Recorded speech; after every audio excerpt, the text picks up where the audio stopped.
Hey guys, in this video I will show you how to add a record in Spaceship domain. Alright, let's begin. To add an A record in Spaceship, first log into your account at spaceship.com and make sure you have purchased a domain. Then go to All Products, Domains, Domain Manager. Here you'll see a list of all your domains. Click on the domain you want to update.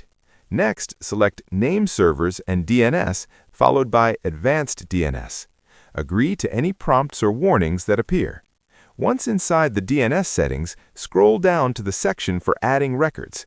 Click on Add Record, then select A record from the list. Now enter the required information, including the host and the value for your A record. Once you've entered the details, click Add to save the record. The new A record will now be applied to your domain and propagated across the DNS system. You can repeat this process for other records if needed. So that's basically how you can add a record in Spaceship domain. That's it for this video. Thanks.